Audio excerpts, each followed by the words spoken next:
Vanhu vobuda vachiti aiwa Singizwa Chabangu has completed and done his work. Basa rake rakanga akatumirwa kuva an imposter Citizen Coalition for Change apedza. Pamusoro pekuaccepta defeat, panapa Singizwa Chabangu munoziva akanga ari nhau dzake dzanga dziri kuSupreme Court nenhau dzemachanges aiva muCitizen Coalition for Change leadership. Panapa uya achiwithdrawa aiwa that case achiaccepta defeat. Sane pana mashoko anobuda nyangwa panapa vanhu havanyatsi kuti aiwa haasina need yekuita those changes kana chii, nokuda kwekuti mukomana uyu zvavaida vakapedza kuindosa mutungamiri wenyika, vakapedza vakatoita machanges ava underway panguva ino. Sane pana mashoko anobuda nyangwa panapa ndibva subscribe like turn on the bell like tivira panapa mukozo mubuda nyangwa kuti breaking news.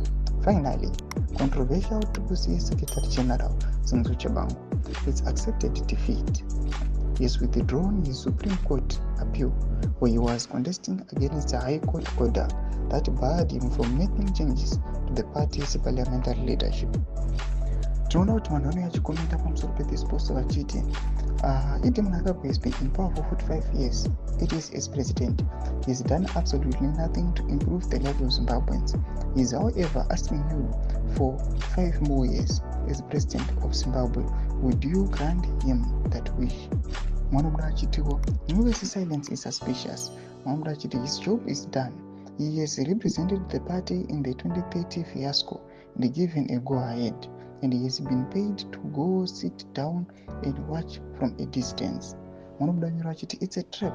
The withdrawal is meant to give those he wanted a chance to change a mentality that the judicial is partial, so that they vote to amend the constitution in favor of 2030 anenge achipo mandra. Ndo mashoko nemadevelopments arikubuda panhau yaSingizwa Chabangu. Tichiona aiwa achiuya achiwithdraw kesi yake. Panapa zvaangobuda pachena kuti mukomana uyu basa rake apedza zvake, hapasina need yekuti angaramba achikonzeresa chaos kana hoviyo muTCC. Tudze mafunguro enyu muri kudii pamusoro pechitiko ichi? Muna comment section medu, subscribe or like, turn on the bell icon.